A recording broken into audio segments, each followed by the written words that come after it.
What is happening, folks? Welcome to the Forge. I am back. I am off of my cruise. I've eaten all the food. I've eaten all the cookies, all the lobster. There's no more seafood in the ocean because now I'm back and I'm here in Knoxville, Tennessee with Billy the Kid and our guest today. So, Billy, introduce yourself and introduce our special guest.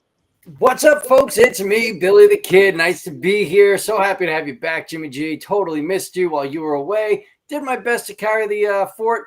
Hopefully, it came out all right. But tonight, we've got such a special guest. We've got Paul from Collecticon Toys. These guys are awesome. Paul runs a killer shop and with some great toys. So, Paul, without further ado, please introduce yourself. Tell us about what you do, what you're doing, and what we can expect from you. Well, thanks, guys. Thanks a lot for having me on. I've known both of you digitally for quite a while now, and it's nice to spend this time with you. My name is Paul, and yeah, I am the guy behind Collecticon Toys, has been for about 6 or 7 years. The good and the bad, it's all come from me. So, if you have any inkling of what I'm talking about, thank you for acknowledging. But yeah, I just decided to come on. You guys asked me to come, and I love talking Transformers. Nice. I sell them. I've been selling them for actually a long time, collecting them for 40 years, really, just in different levels of intensity, you could say. But pretty intense right now. This is my full-time thing, is actually been running this Awesome. store for the past year. Before, it was kind of a on and off again thing. And just since this might be a frame of reference for some people, I'm one of the founders of Ripped Apparel, which is a t-shirt company, a daily t-shirt company. And that's kind cool. of like, it was a ton of fun. Since have sold the company and moved on to other things. And that's near the end of that is when I started this. And very different business. I kind of wanted to compare them and see what I could do on my own. But if you ever bought a Transformers t-shirt from Ripped, most likely I had a lot to do with that. Maybe not everything, because they're all done by artists all across the world, but I did a lot of the art direction and like kit bashing, idea brashing some of the shirts. And we had a really strong Transformers presence. And when I still go to conventions now, because I do go to BotCon, TFCon, and a few and DairyCon regularly, it's still great. It still like warms my heart to just see dozens of shirts. Transformer shirts that were ripped. That's good. I'm sure over the years I've had some of your shirts, even if it was just Nick saying, "Here, you need this." I'm sure I have. Really quick, I do need to jump in. Dark Honan automatically jumped on. Super excited that you're here. They found a rare Perfect Effect upgrade kit at your store. So that's just a so Devastator cool. set, is my guess. So cool. Excellent. Thanks, Awesome. Nice hat. Let me get that. But yeah, it's good to have you. I'm glad to finally put a face to the name, so to speak. And so, and it's been an interesting journey for me, meeting all sorts of new people and things like that. And so, hopefully, we'll get to kind of really meet in person at TFCon Chicago, which we'll be going to. Hopefully, knock on wood. Got the money, all that good stuff. I'll find my way there. OnlyFans will probably give me some. So there we go. But what we're going to do today is we're going to talk about some products, some announcements, some in-hand images, things like that. But then we're going to get into the meat of it, which I'm going to get crucified for, is called the Endgame for all collectors. What is your Endgame? What is your goal? What is that is going to happen for you? And so that's kind of the thing for everybody, right? We either are character collectors or era collectors or certain things, whatever it may be. But is there an end game to it? So, but before we get into that, let's go ahead and bring up our slideshow. Do we like it with the overlay or no? Yes, no, yes, no. Camera one, camera two. So there we go. We'll just do it without for right now in this. And then, of course, Collecticon Toys, you can find them at collecticontoys.com, as well as a bunch of other areas, too, as well. Really, really, really cool to have you on here, Paul. So let's go through some news and products, and we'll start with Hasbro. And of course, we've got some early in-hand images of people starting to get Omega Prime, the HasLab. And so here's one, of course, of him together, of course, with Optimus and Ultra Magnus, as well as some other RID bots. Let me go on to the next slide so we can kind of see them all three together. So thoughts, did you back it? Did you not back it? Did you back it several? What are your thoughts on Omega Prime? Did we even actually need an Omega Prime? So do we actually need anything that we get, right? So I always like to let the guest start off. So Paul, let's hear your thoughts because you guys probably aren't going to like mine. Sure. I mean, I think this is an apt HasLab toy. I just wish it was a little more unique. Like I guess I just wanted it to be more cool than this. Which I mean, for most fans, I think this ticks the boxes. If you didn't have this or had it and it's broken, it's better to get this than try to get the vintage one, right? You know, there's no. But it's so similar, like it's almost exact, like one for one. It has like maybe ankle tilts and stuff. Yeah, it just doesn't tires, right? Sorry, no rubber tires to crack this time, right? Oh, I guess that's a bummer. I guess it's good and bad. Can we go back to the first slide quick? I had a thought on that. Like, if anything, what this shows me in this particular photo, the first one. Go back one. Uno mas. Yeah, one more. Is just look at how many toys need to be redone. Yeah, that's true. Go along with that guy. And that's kind of more exciting to me than the Omega Prime itself. Which is kind of cool because we are getting a Skybite, right? So yep. It's true. So personally, I don't think this even needed to happen. I'm sorry. I don't. There's just not enough to justify the figure in regards to changes. And honestly, I think the smaller Prime in bot mode, that chest looks horrible. It's just spaced out poorly. And I understand it's probably to make things clamp in right. But I don't see any need for it. I did not back it. So, Paul, if you run a game, tag me. I'll play your game. But, I did not back this. It does like literally nothing for me. Yeah. So I've never had Omega Prime. So great figure. I imported mine from overseas before it was even coming to America. Yeah, and then Nick and I at BotCon 01 found them on the road to BotCon, driving down to Carolina, and then Nick sold them in the lobby to get money to spend at the con because he was just like, they were maybe $20. He sold them for like $50 or $75 a piece in the friggin' lobby. So awesome. Great. I have great memories of the figures, but I see no reason to buy this set. And I'm sorry. That's just that's okay. To every person their own. I did back it. I will be getting it. I don't know if I'll keep it. I just want to try it out, play around with it, review it possibly, and then we'll see where it goes from there. But I've never had the RID, so that's, to me, it'll be a new thing. So it'll be seeing it from fresh eyes. So I'm kind of excited about it. Here it is next to Studio Series 86 with Prime. There's both of them there too as well. Just a few more shots there. Again, just from a scale standpoint, which you can kind of see there. And then here it is with some of the Deathsaurus HasLab, Menasor, as well as a few others. That's them apart, and there they are together. So you can kind of see from a scale standpoint what it's going to look like.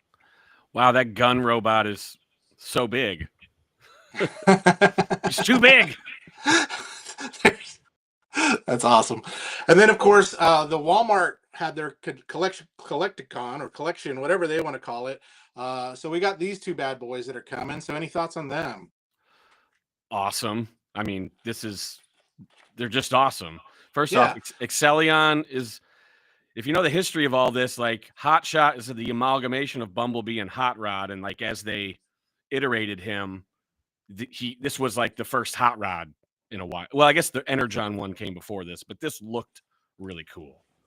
And so it's nice to see this in America, because this was actually, a Japanese, Excellion's Japanese name and everything, which is confusing because I don't consider that other toy Sideways. That's Noise Maze, because Sideways is the motorcycle, but they just that's the name.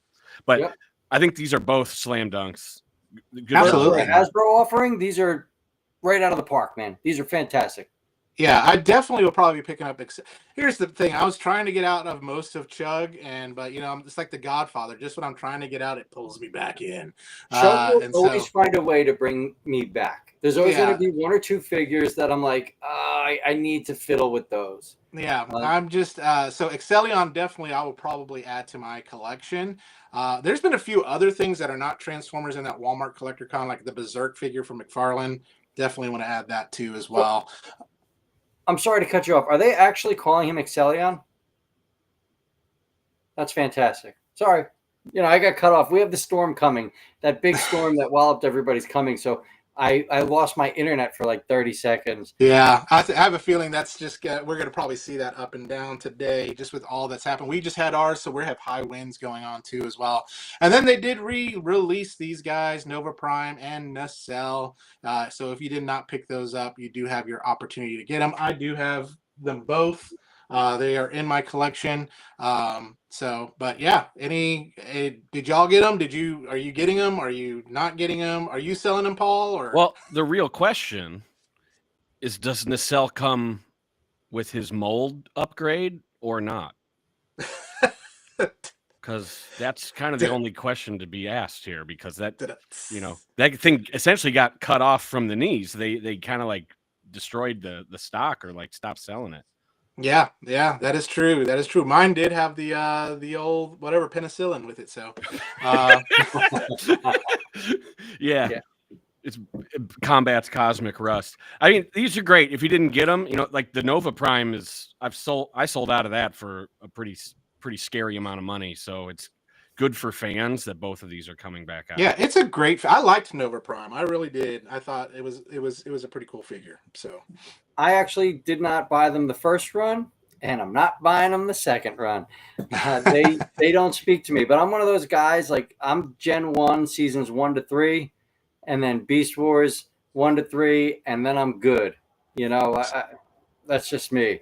yeah. I love the obscure characters. That's kind of like where I kind of lean a little bit too as well. So, but we'll get into New Age, and Billy, we talked about this a little bit last week, but we'll go this into is a my little bit more because favorite company out there. I can't wait to play with Dick. Right? I mean, I love it. Yeah, and then William, I can't go wrong with that. Come on. I've been waiting for the Lambros for so long with New Age, and Sunstreaker, I think, is damn near perfect. I think there were some design cues that they took with Sideswipe that maybe took the wrong turn. Those forearms are massive, and that chest is real small. I kind of liked the original renders that they had of the figure, but obviously something works better here than what did before, or they wouldn't have thrown them out the window. All in all, I think they're going to go great in the collection, and I'm really looking forward to having both. Now, Paul, do you sell third party? Not a lot, but I mean, my favorite third party company is New Age for sure. Like, they make some incredible engineering decision, or I don't know how to actually put it, but like each one of the toys that I've played with has been like a marvel. Like how did this get created? Who's the genius behind this, and why aren't they like working for the real toy company? I couldn't agree more with you there, Paul. If we leave it on this frame for a second, I find it hilarious that Sideswipe's jetpack, this is the only version of the jetpack with wings, right? He's got the hot rod wings on there. And that was only, I think, 1 or 2 frames in one of the first episodes of Transformers Season 1, where he had these wings accidentally drawn in. They weren't there when Prime was flying with them. They were just this little split second, and New Age went ahead and threw those wings in there. The MP versions don't have these wings. I think Magic Square did one too. Those wings weren't included either. And I just think it's really cool that they threw that little detail in there. Yeah. And you could already hear all the dick jokes coming for those reviews. Oh, the dick jokes are going through the chat. I can't even control it. But aside from the dick jokes, Darkonin states Magic Square needs to redo their Sideswipe. I'll buy that. That Sideswipe, they need to completely revisit the mold. We need a new sculpt. that figure's so outdated. I can't wait to get him out of my shelf. I would Period. agree with that. I did have the repainted version of it, and it was okay. I am. This is one on the new age side. I will be grabbing. I'll be grabbing my Dick and my William. So we'll be definitely. This is gonna be. The I reviews are can't gonna wait be. for that review. Now that I'm Yeah. like clean and don't curse anymore, I'm gonna Yeah. have so much fun with this. I don't know. It might be the longest review I ever do. I might have to take like Aqua Teen Hunger Force quotes from the Dickisode with like Carl was like, someone's gonna cut your dick off. Like I think that's where I'm going with this. I Oh, think you need shit. to have a tally of "That's what she said" lines. Yeah. So, Wacky Jackie, what's up, sis? Guys, that's my sister. She's a pro Fortnite gamer. So subscribe and follow her at Wacky Jackie. She's a beast. There's no other way to put it. Magic Square's stuff got way better, if this will ever load, starting with Hound. Yeah, their Hound was great. They even listened to the fans and revisited the design prior to releasing it to make it work a little bit better. Their Hound is fantastic, really good. Very cool. And so Laser Cat, one of my new There's so many comments in there. I can't do it, guys. I love you all. But I just can't. Yes, it will be my longest Dick video. There we go. Awesome. And yet, I like MP Sideswipe. I had a lot of fun with that figure. I think that figure is one of my favorite MPs. MP Sideswipe. It was so. I'd like to get the DX9. I haven't gotten that one yet, but I do want to get that one in. DX9's beautiful.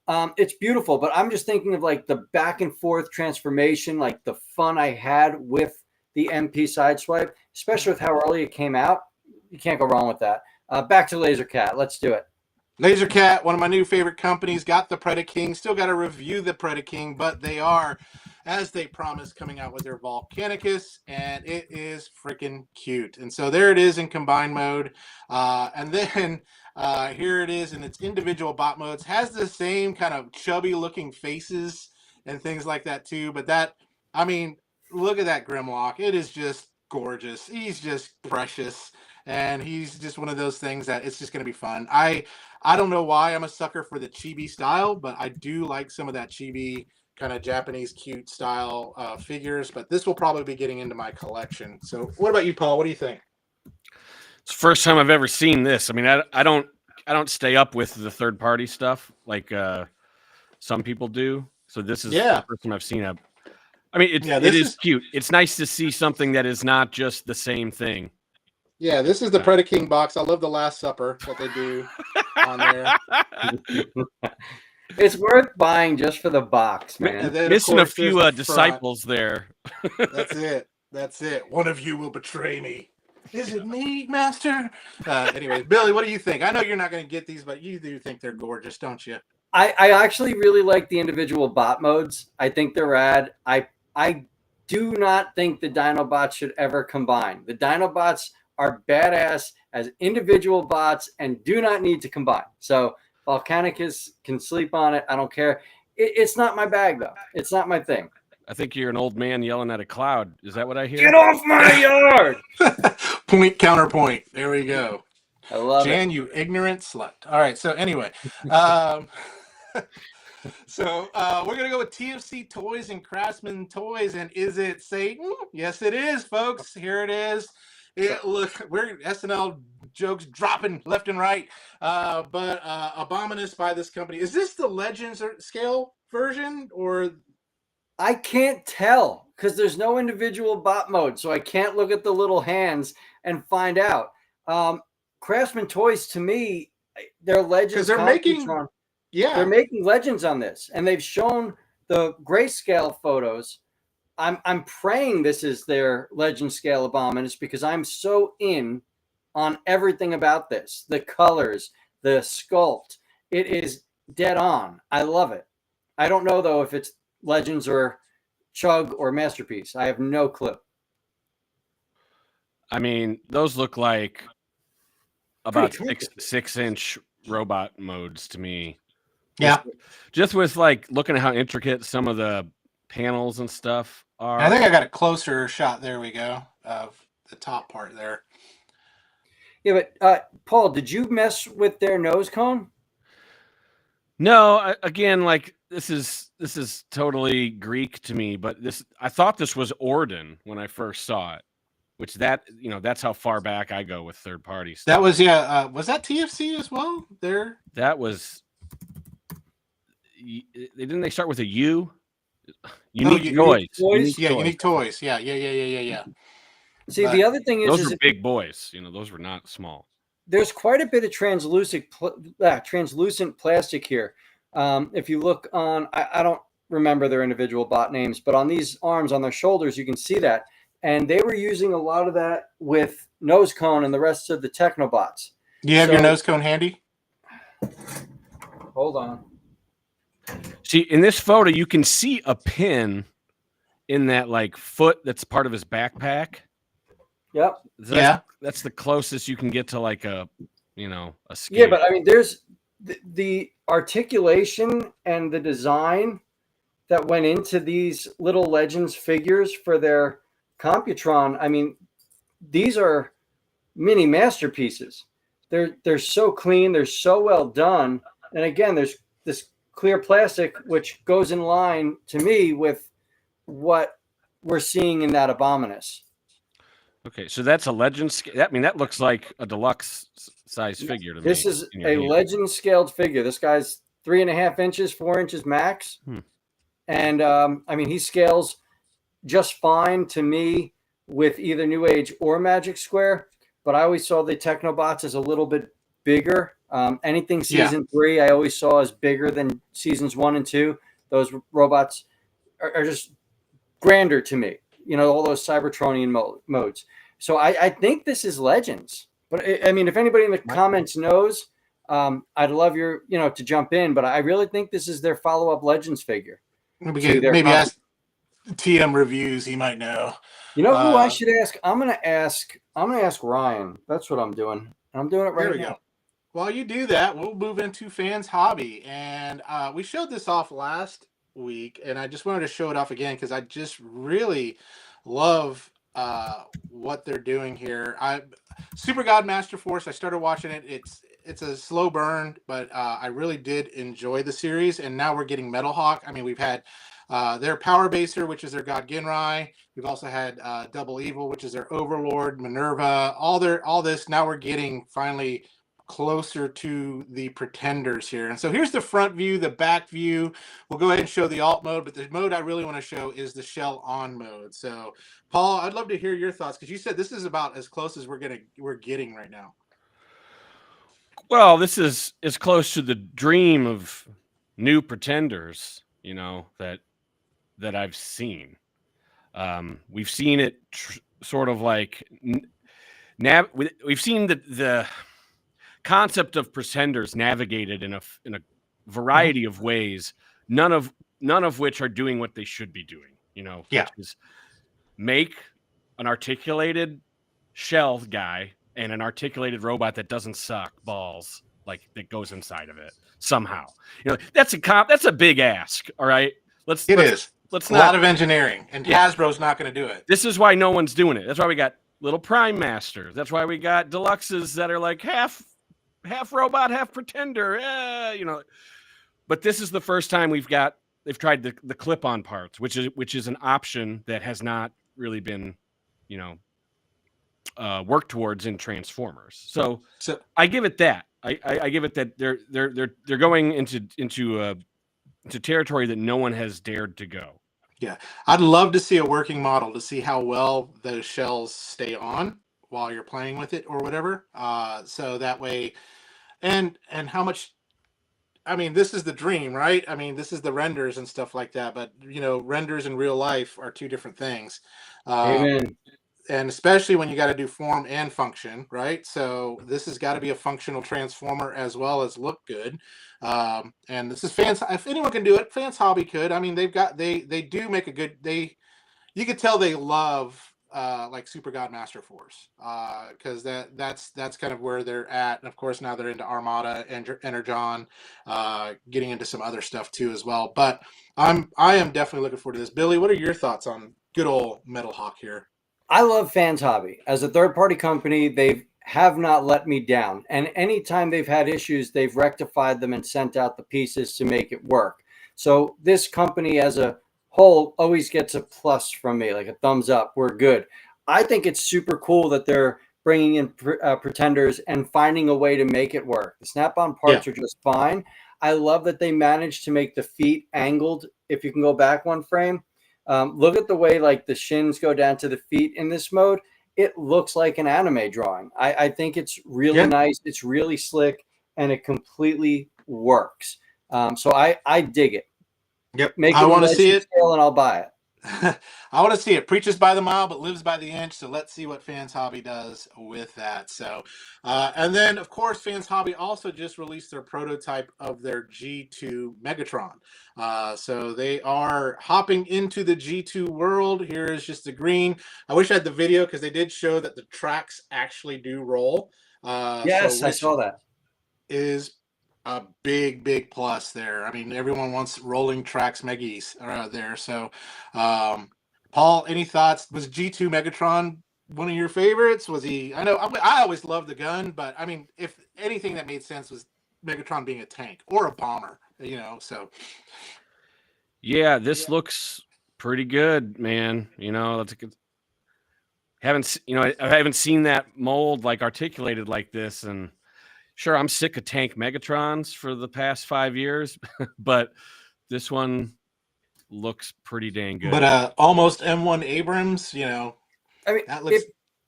if this comes as an accurate representation of the Gen 2 Megs in masterpiece form, I think that's awesome. Like, yeah, we've had tank Megatrons, but everybody's trying to do a tank that looks like Gen 1 Megs and not hitting this properly. I think it's great. I'm not buying it, but if someone did the animated Megatron, which is my favorite Megatron design, I would absolutely buy that in a heartbeat. Yeah, I would probably get this just because I love that. I love the way the tank looks. I just love how that tank looks. Oh, I'm just looking at the robot mode. I mean, I'm just like, holy cow, that's how it should have been. Yes. You know, I haven't gotten a Fans Hobby release since I don't even remember his name, but the Nemesis Prime. Yep. You know, and that was an early one, and like I might get this. You know, we'll see. There we go. It looks pretty good. I get like one third-party toy every 5 years, so we got to fix that. Is it that time? Has it been 5 years? Not that time. If that head sculpt's on, I'd probably grab it. Oh, yeah. Ocular Max, man. These guys are one of my favorite third-party producers. Just so you know. What Autocorrect saying here. This looks good as a glow in the dark. There we go. That'd be a fun, exclusive, like a Collecticon Toys exclusive, glow in the dark Gen 2 Megatron. Yeah. He says no. Yeah. So we have a Devastator from Fans Toys. We have a Devastator from X Transbots. We have Studio making one. We also have Dreamstar Toys. We've got Mecha Invasion. And of course, Ocular Max says, hey, here we go with ours. One of the interesting things that was pointed out, this is not a parts forming Devastator. So like these are all built in to him. So really love the look of the bot mode here on this. And I know this is just a digital render, but they had the prototype at Baltimore, I believe, right? The Devastator at Toy Dojo's. Yes, PAX Table. Yeah, had this and their Bruticus. Yeah, and so there's the back of the bot and the back of the alt mode and the back of the arm mode, and then of course there is the all-in-one combiner. So let's hear it. Do we, is this too many Devastators? Is this the Devastator to get? I know there's Fans Toys loyalists. They're like Fans Toys all the way. Then there's people like, I mean, the factions are fighting now. And so we want to see kind of which one goes. I like MMC. I've always liked their stuff. I thought they do some pretty good stuff. And I'm actually digging this one. And it's probably going to be cheaper than Fans Toys. Yeah. MMC's never let me down, ever. Like their Springer, their MP scaled Springer is probably my favorite Springer figure I've ever messed with. Their RC knocked Takara's out of the water. Same thing, knocked Fans Toys out of the water. This is beautiful. I mean, it's tune accurate. It's chunky. Kind of reminds me of the Magic Square one, to be honest. But how many Devastators do you need? Like, everybody's doing Devastator. I don't know. No, Norbs, this is Masterpiece scaled. This company is all in on Masterpiece. So MMC loyalist here, like, he gets it. These guys, they knock it out of the park. I will say, though, they do everything is usually designed off of Studio Ox artwork, and I don't see Studio Ox here. Yeah. So well, what's interesting is they go to point out this is all built in. That's their big thing. All built in. No, and that's great shell, if the connection ports work. Right? What if it, you go in, you put it together, you combine it, it's all in one, and one tab breaks, and now you're screwed. Right? Like, so you got Civil War Devastator who's missing a leg, Don't break your toys. Streets for Energon. But I mean, I like it. Paul, what do you think? I know Studio Transformers, the Hasbro Studio is right around the corner. So I wouldn't even compare this stuff. I mean, I'll just comment on are there too many Devastators? This is not the first. This is Devastator World War III. Okay, we've already been through this multiple times. There's never enough Devastators, apparently. All right, so don't worry about it. I'm actually selling. I'm just sourcing the Fans Toys one, and I'm not doing the other ones. So I'm going with that for now. And this is different. This is it's great to have these alternatives, right? Yeah. So I mean, it's great to live in a world where we can have more than one Devastator. Yeah. It's cool to hear that this is like solid, like no parts forming. I mean, I that's always interesting. Like that's a difficult nut to crack. But you can see where they did some of the gimmies. Look at how like stubby those treads are on the shoulder bots or the arm bots. Which I'm not saying that's a bad thing. Like, oh my God, they need to be a different length. But that is just most of the times they aren't like that proportion. Usually they're a little longer, and they, like with the Combiner Wars one, they're like twice that length. So anyways, that's compromises I notice from looking at it. But compromises must be made. I mean, I'll give them credit. I love them. I love them as a company. I can see it being fun. I can see it being successful. It's just Fans Toys is knocking theirs out right now, and Fans Toys is the undocumented king of third-party Transformers. Their loyalists are not going to run out and grab this. No, I agree, but your MMC loyalists will. And I tell you what, though, I've actually liked the Mecha Invasion. We showed that off last week, and because that's almost done, and that Mecha Invasion one looks nice, beefy, and chunky, and I'm kind of digging that one. So let's go on to Balin Toys, and this is interesting, and we're going back to good old Bayverse Prime here. Yes. So, but he's legend scale, Billy. Yes. He's legend scale. There he is next to Shasta. I don't know. But Fago. But here he is. It's full legend scale, fully posable. I got doused in Fago at an ICP concert. I had to do it. So this is little. This is not. This is tiny. Yep. Yeah, this is small. I'm just amazed at the engineering in it. That's what I was going to say. I'll give them credit for pulling it off at a legend scale, right? I mean, it works. It looks great. But do we really need more Bayverse Primes? I don't know. I'm so past it. Dude, the cold front hasn't even reached us yet for the storm of Bayverse stuff we're going to see in the next 5 to 10 years. Yeah. Oh yeah. Like we're gonna be drenched. No, I get it. They're coming into the age of spending money. The kids that grew up with it, like I get it, but it's their prime. It's their prime. Just like episodes 1, 2, and 3 are their Star Wars, or their Batman is Christian Bale. Those type. Where's Rachel? Where is he? If it doesn't already exist, there's going to be Bayverse memes, subreddit where they just take over and kill the G1ers. I know. All the babies are gonna outlive us. That's it. That's it. There's me. Okay, boomer. All right. So, but of I'm course, not a boomer. I care about the future for my children. that's it. I'm a Gen Xer, dag nabbit.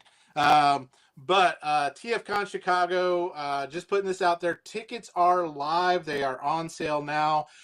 If you haven't booked your hotel for the convention, they do have convention rates. I think this year, one of the things I learned at staying with Baltimore, we stayed off property. I think I really want to stay on property this time because, I mean, all the rooms were sold out by the time we were looking at it. And then, so we were about half a block down. But you kind of miss a lot. It's kind of like, well, I got to walk to my my hotel and hope I don't get shanked in the middle of downtown Baltimore. But I think Chicago, I'm probably going to stay there. But exciting you now, Paul. You're going to have a booth there, right? Yeah. Well, just let me be clear. It's not really Chicago. It's Rosemont. So you don't need to be worried about getting shanked out there. Although it's not downtown Baltimore. Yeah, although October, that's 6 months from now. That's half a year. The world could be a different place October 24th. So right now you don't have to worry about getting shanked in the middle of Rosemont. Hey, will I be there? Yeah, I got 10 tables, so I'll be there. 10 friggin' tables. Damn, Damn. You will see me. However, that's not. This is the strategy here. I know a bunch of friends in Chicago, and so we get a big group of tables so that we can be together.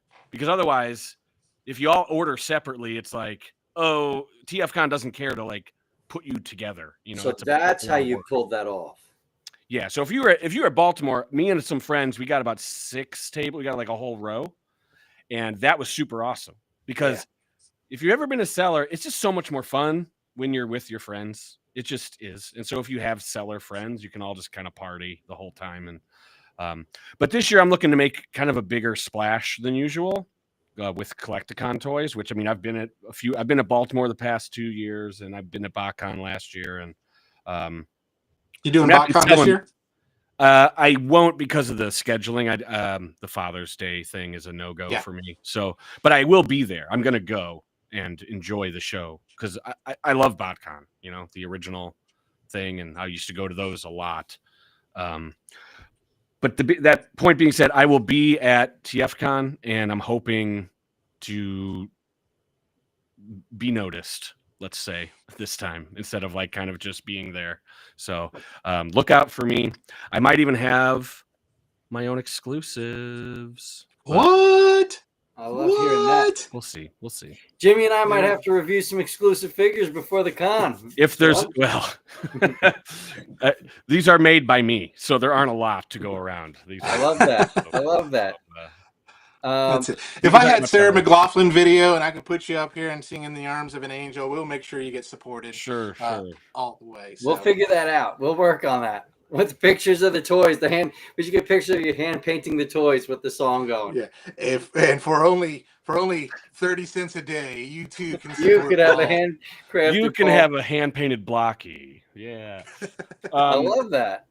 So about TFCon, I would agree with you. Like, if you, why would you not want to stay on the premises? If you can, like, do it. Like, if you've never done it before and you want to. I hate to hear like, oh, I wish we stayed at the hotel, because that's where the action is. Yeah, absolutely. It's fun. We stayed at the hotel in Baltimore and hung out with Paul and a bunch of other people at all the different rooms, and it was great. You have the room sales, you have the room parties. It's just such a good time, man. You get to, like, I don't know, I was in the elevator with Aaron Archer, and we got stuck just BSing because you're in the elevator and you're saying, listen, I grew up with your designs, I love your work, and it just goes into so much. And I checked in with Bob Budiansky. Like, it's just a cool experience, man. Like, there's really nothing like it. So you should definitely stay in the main hotel with us.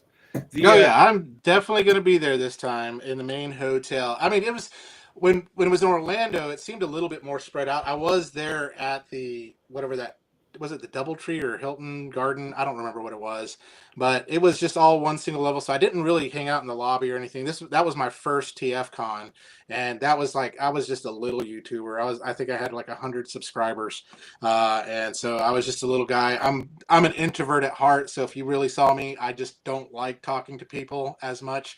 I will I'll be friendly, I'll be kind, I'll be happy, but it does take a lot of energy to do that. But this next one, when I was at Baltimore, I didn't realize, man, people selling stuff out in the open. I saw the signs that says no selling, and it was just like, yeah. Well, Yeah. that was a strange happenstance. I've never seen that before, where it's just like sales. It's like a store. It's like a sales floor in the lobby. Like that. Yeah. I've never seen that before. That's crazy. It was the sales before the sales. Yeah. Well, the room sales used to be huge. Like at BotCon, that was like the whole, like once the show floor ended, it was like, okay, now it's after hours the whole rest of the night. Like you could be up till 4 a.m. buying and selling stuff in people's rooms. But things have changed in the past few years where like you need to have a room key to get on a specific floor. Yeah. So it's a lot. Certain hotels just make it harder. It used to be awesome where there'd be a billboard and you just read it and like, oh, room 109, room 120. Let's go to the first floor and let's hit all the rooms. It was great. Yeah. And you could actually be a vendor. And I did this. One year I couldn't sell at Reston. I couldn't sell. I decided I wanted to go and it was too late to get a table. All right. So I just went and I got a room and I sold stuff out of my room and made a killing just out of my room on Saturday. And I was like, wow, this is great. I can't wait to, actually have a thing on the floor. But since that, the room sales have really died down. And I think it's because of the hotel culture and the safety thing, yeah. COVID. Damn COVID. COVID probably changed all that quite a bit. Yeah, and it's for the better, but like for this really unique case that like only our fandoms like ours are used to, it's kind of dwindling. But that lobby sales thing was awesome. And I didn't partake. I just heard about it. I thought it was cool. And I thought it was so funny that they put that sign out saying no selling in the lobby because the hotel's like, what is going on? It was great. It's funny. They were set up right by the bar area. So people are getting, a little drunk and then they're coming down and like, oh, I like that toy. That's it. It's so funny. Like I think there was a dude selling next to the no selling sign. Yeah, right next to it. Right next to it. Absolutely. So I was talking to Matthew Baldwin. I've got to try the room sales. I got to break that old, training that my parents said, do not go into other strangers' rooms that are offering toys and candy and stuff like that. So, but oh well, I'm just go with a buddy. I mean, that's the best. that's honestly like. Buddy if you've never done it, bring someone with you. Just like it's like I don't take cash. Backup. I take favors for what you're going to buy here. Well, there's some rooms that sell some interesting toys. Now, but I digress. We're not here to talk about conventions or anything like that. We're here to talk about Endgame, and it's not the Marvel movie. So we're here to talk about being a collector and the Endgame with it. So Billy, I'm going to let you kind of lead this off, and we'll go through it. I am ready to get destroyed because again, I am an ADD kid that and one of the things I've learned is you just can't buy everything just because you will be out of money, you will be poor and destitute. Especially in these times, right? Like, yes. I think like the hard part though is box art draws me in. And that's on purpose, right? That is on purpose. They said Jimmy G, shiny things, that's the way to go. Honestly, I wasn't going to buy that Predaking set until you showed me the box art. Now I'm like, I got some store credit at showzstore.com. Use my reviewer code BTK. And I'm like, maybe I'll grab that. But so ultimately, Endgame, like, what are we thinking? Like, what is your reasoning for collecting? Do you collect because you're a completist and you just have to have it all? Or do you collect because you've got a memory from childhood of something that, I'd love to have that one more time and I'll call it a day when that's over.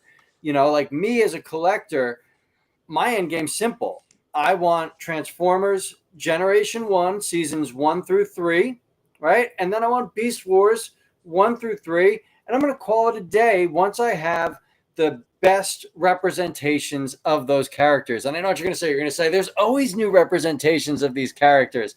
But I started as a Gen 1 collector child, moved up to the Chugs, then got into Masterpiece, got into third party, and I sold all that off and fell in love with this legend scale, these smaller figures that give me space, most importantly, but they work on a Masterpiece level at a small scale, and they're just fun to play with. I just grabbed the Masterpiece scaled Magic Square Prime, reviewed him, played with him, and I still prefer the Magic Square Legends Prime. It's just something about that size that gives me the freedom of play. My end game is to wrap up all 3 seasons of Gen 1 and then be done. I'm not buying toys anymore. I'm going to start building. I want to build a one-of-a-kind room with I'm going to call it a train table, displayed out in this beautiful sci-fi battle zone. And that's it. Think of the attic in Beetlejuice, right? You watch Beetlejuice, you got that attic. I'm going to have that, but with my Transformers. And it will ultimately turn into bringing this, sharing it with my son, moving the collection onto him, and enjoying watching him grow up with the figures I love. So my end game is actually coming soon. I think I only need about 23 figures, and I'm done. But then what? That's the thing, Paul. Now, you don't lie. Paul, what do you got to say? I've seen you shaking your heads. I see you. See. Well, first off, I like it, Billy. Like my collection goals are simple, and you rattle off like a 20-line list of things that make it not simple. so kudos to that. But that's the thing; these things are not simple, and sometimes when I meet new notable people in the collector sphere, which doesn't happen all the time, but like. There was one guy I was hanging out with at San Diego, and I was just like, hey, so what are your, like, you've been doing this forever. What's your collection goal? And he's like, my what? And I'm like, what are you doing this for? Like, what is your plan? You've been doing this for 30 years. And he's like, I don't know. No one's ever asked me. And I was like, what? Like, this is the most important thing to not drive yourself batty. So I think it is important to have something in mind, because the baseline level, when you get into this, the baseline without any caveats is, I need it all. Mm-hmm. That is that's the standard. Look at the catalog. Oh, we got everything in the catalog. I want this from the 80s. Oh, there's another one from the next year. I need all that. That's the unsaid, like, whisper in your ear, like, yeah, you want it all, don't you? You must have it all. You don't need it all, and you shouldn't. And so if you don't need it all, you need to decide what you do need. And that there comes in, like, your funnel, your checklist of, like, check boxes that if anything covers these check boxes, this is what you need in your collection to complete that. And so you had mentioned character collecting, James, and that is kind of my default, like, de facto, like, go to, like, with creating, when someone gets that look in their eyes, you're like, well, what do I do when I'm having this conversation with them? And believe it or not, it's happened multiple times. It's like, you got to sort of, like, steer them in a direction. And so I'll be like, well, who's your favorite character? Who is it? And let's hope it's not Optimus Prime, because, like, that doesn't help if that's who your favorite character is. But, like, it can come down to, it can be as nuanced, it can be as broad or narrow as you want. And I'm just going to talk about character collecting for a while. So, like, you could collect Bumblebee, or you could say, I want B127. I want Badassatron, and that's it. So as of right now, if you like TF1 a lot, you don't have to get a lot of toys to complete the TF1 B127 collection. Now, once you complete that, though, that is the bar is low. It's like maybe like a dozen figures, some of them crappy that you probably don't actually want, but that's how collecting is.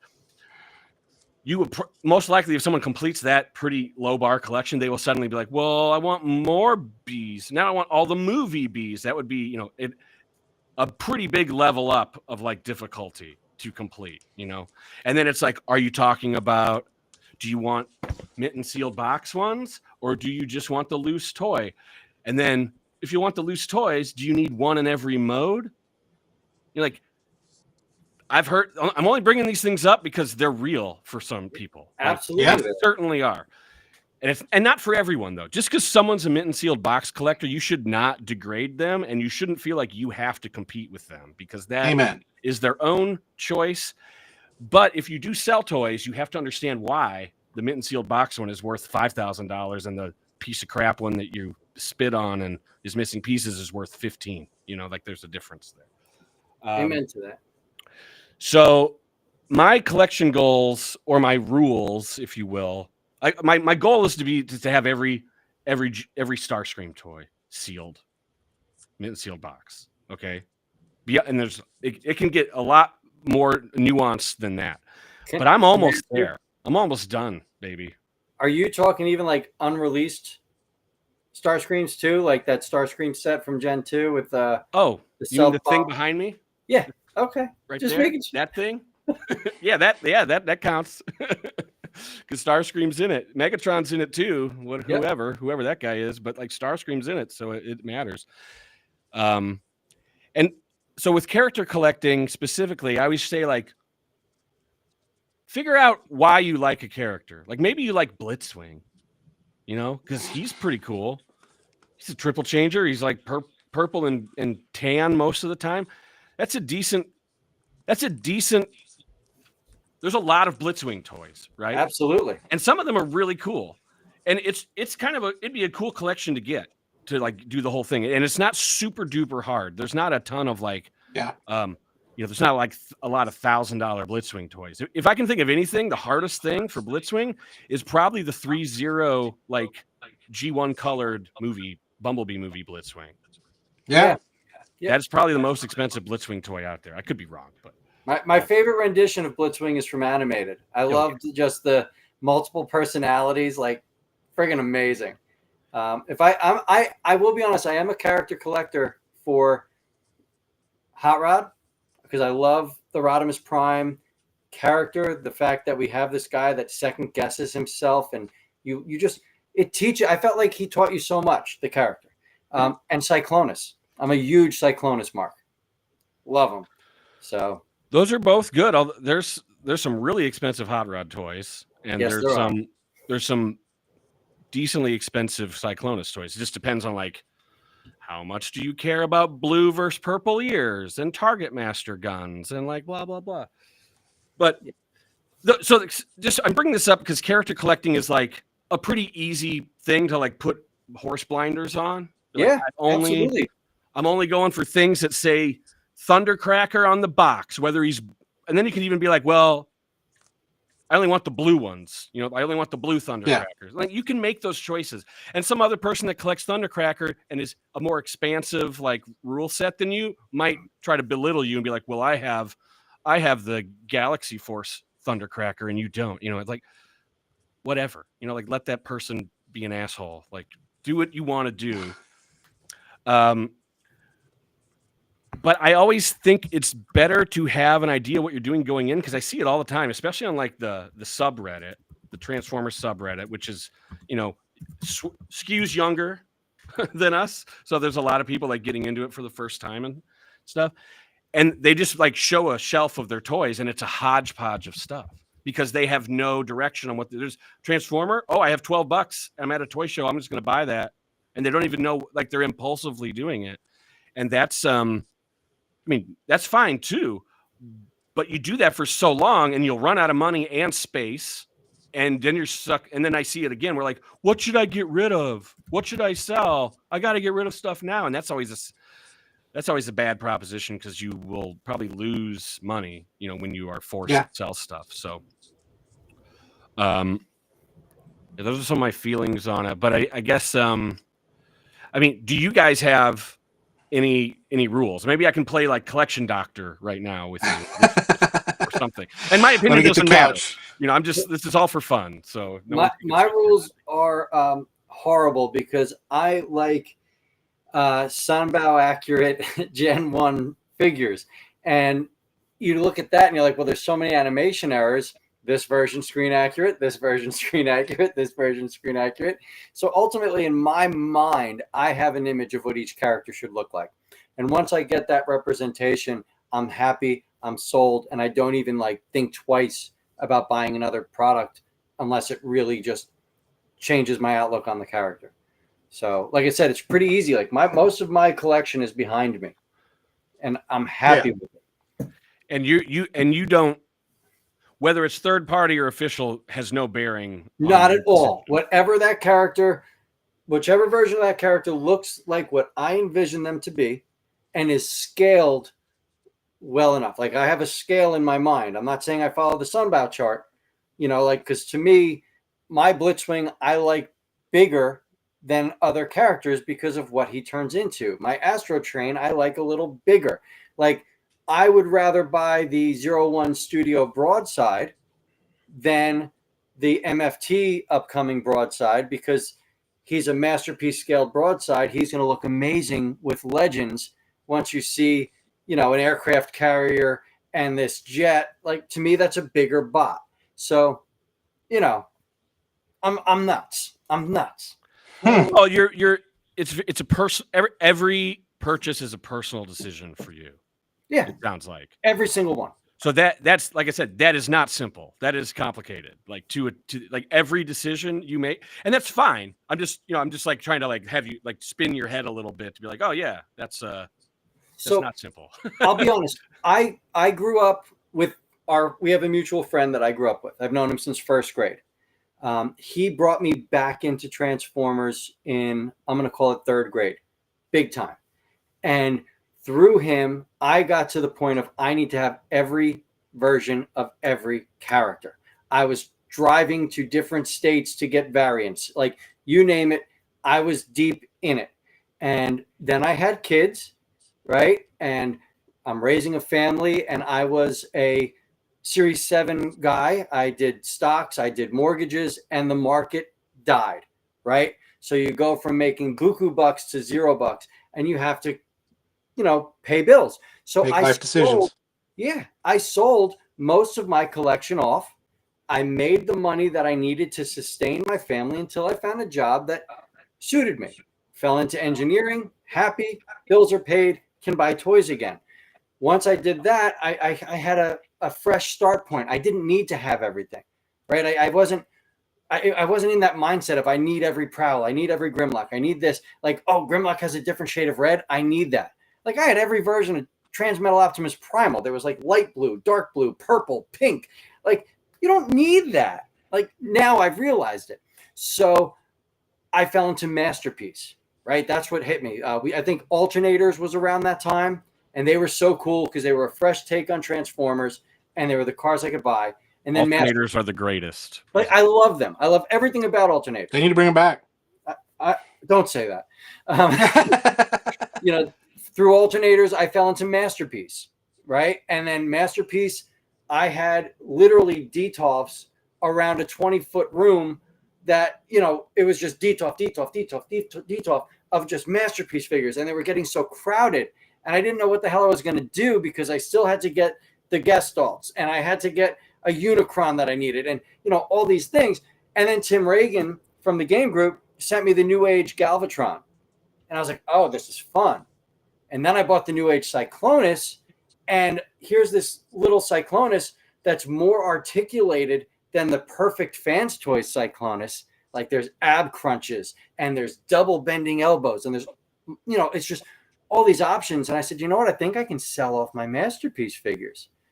And, then I fell into this Legends thing that I tried. I bought several Chug figures, I'll call them. And I've bought other Masterpieces and I've tried to see if, has that itch been scratched?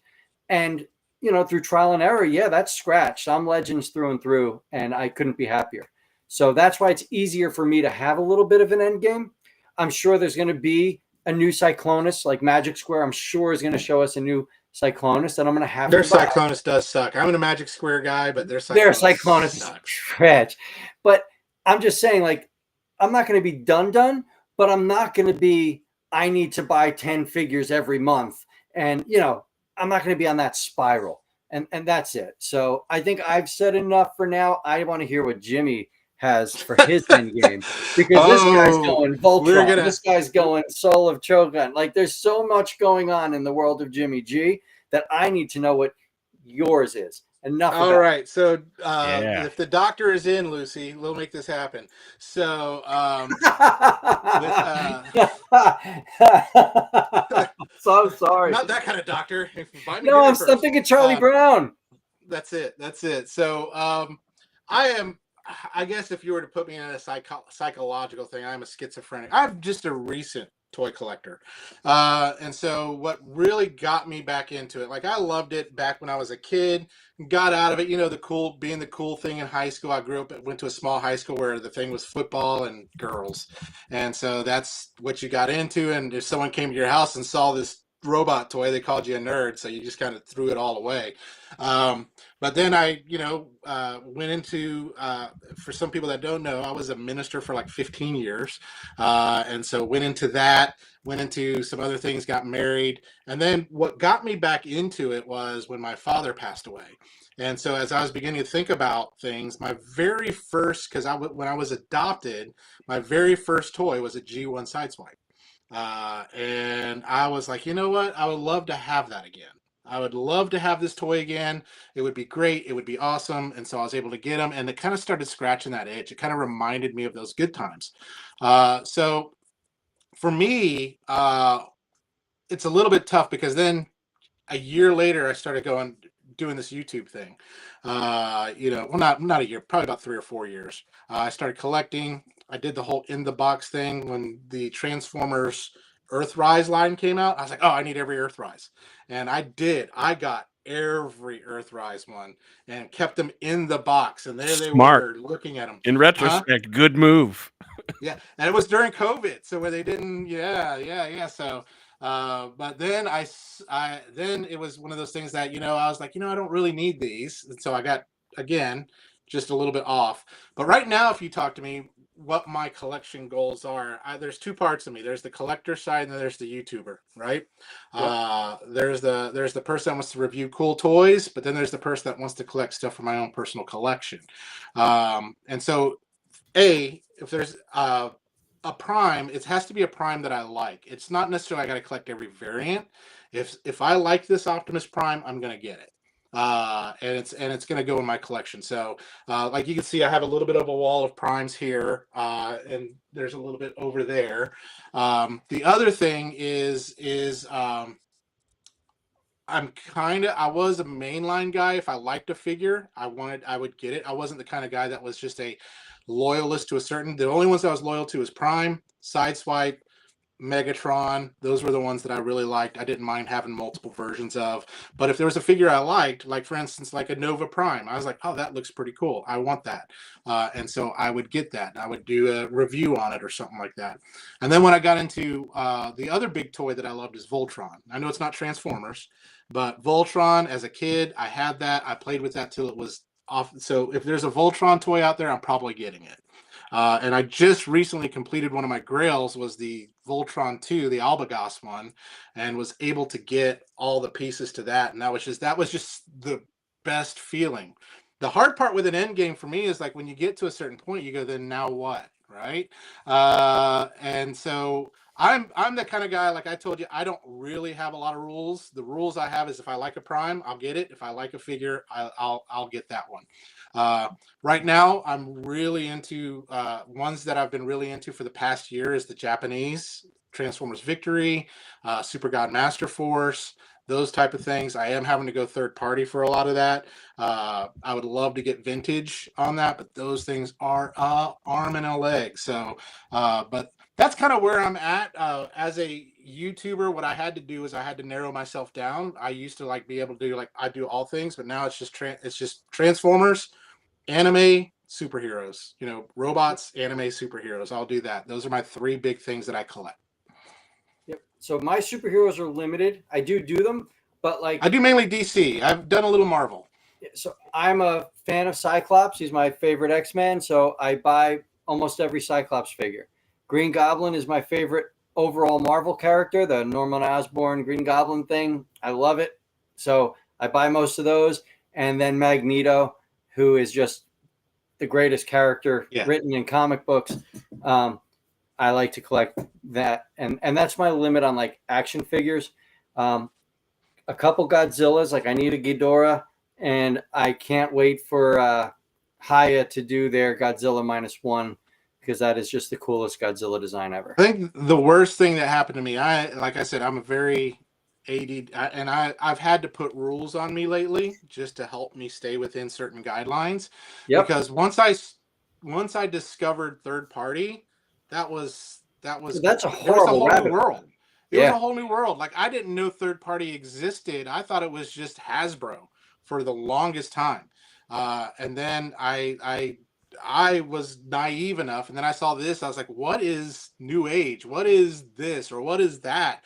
And I finally got one, and I was like, all of a sudden, it was like trying a new drug, and it's and that's a addiction that is a little tough to get over right now. But that's with me. That's how I am with my collection. So I've got to be. That's where I've had to set parameters and rules. Like, hey, just because it's out, I don't need it, right? And I've had to go. I've had to go shiny box. No, I've had to stay away or whatever it may be. But there are certain things that I will pick up, like the Age of the Primes. I will pick up every Prime that comes out for that Age of the Primes. I've already determined that. That's what I want. I want all those Primes. Why? Just Why? because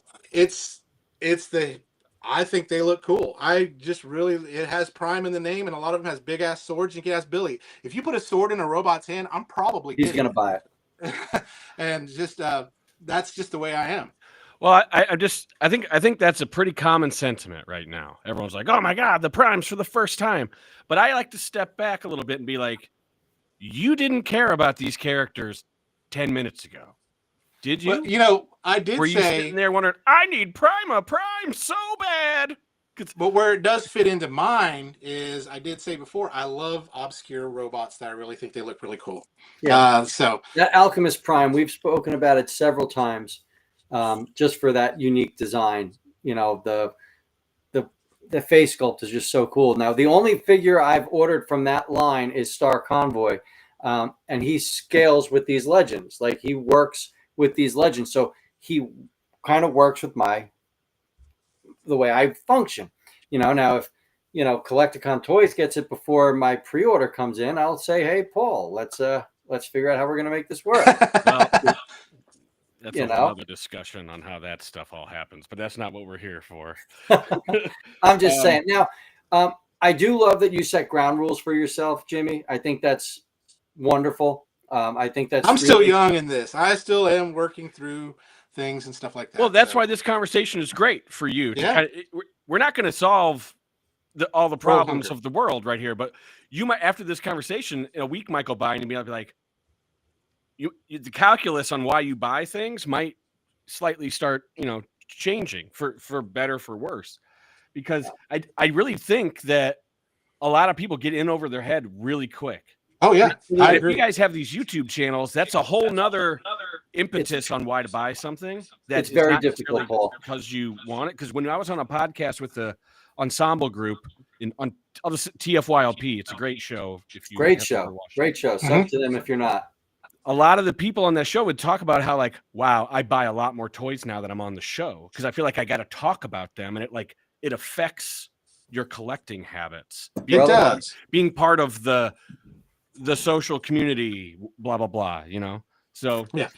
All I'll say is just you're still. I think you're still you're a malleable. You're raw materials right now. You have a lot of room to kind of like fill in the gaps on what you want to do. So the world's your oyster. That's pretty cool. That's it. That's it. And one of the things that I've had to learn, crap that we don't need. Well, one of the things as a YouTuber, you have to learn very quick. If some people that are YouTubers and want to be toy tubers and stuff like that, you cannot take the suggestions of your audience, because they will tell you to buy every toy that maybe you don't like, and they say, "I want you to review this. I want you to review that. I want you to review this." And I early on in my YouTube career said, "No, I will not do that. I will only buy things that I actually kind of like." So Dr. Phil, so listen, you're kind of crazy. Paul's the most honest guy you're going to speak to. True. He will not hold back. He will tell you how he feels, and honestly, I appreciate the bluntness. I think what really I think there needs to be more of that in the world. I think we kind of kowtow around people. Yeah, it's what drew me to talking to him. I was like, this guy's great. He just says it, and I respect it and I love it. There was something, man, I wanted to say something about, what were you just talking about though before the Dr. Phil thing? YouTubers buying toys. Yeah, that was it. I agree with you. You shouldn't. You got to play to like the favorites a little bit, and like the trends, right? But if you stick to what you care about, you will ultimately, over time, it might be slow, but you'll attract the people that gravitate towards you. That's part of being a reviewer, right? Not everyone, like back in the day when people did just movie reviews in the newspaper, like they're not supposed to like everything. They're just supposed to be consistent with how they feel, and that's what you base your thoughts on against. If someone's like, I saw Event Horizon, it was the worst movie of all time, but you love horror, you'd be like, oh, that chick in the paper always hates horror movies and they're always awesome. I know I'm gonna love that. So let's go. That's really what a viewer is supposed to stick to their guns. Oh yeah, absolutely. I say do it. Well, that's exactly why I made the channel. You know, obviously I've changed my name, but everybody knows who I was before this. I was so sick and tired of people like getting figures given to them or here you go and give it a good review because somebody's telling them to say it. Like that drives me bonkers. If something's trash, I'm going to tell you it's trash. Like that's it. And I'd rather lose subs or have people say I suck. But like, you know, if I'm spending money, which is not easy to come by anymore, like why on earth am I going to spend money and tell people to spend money on something that's not worth their hard-earned time?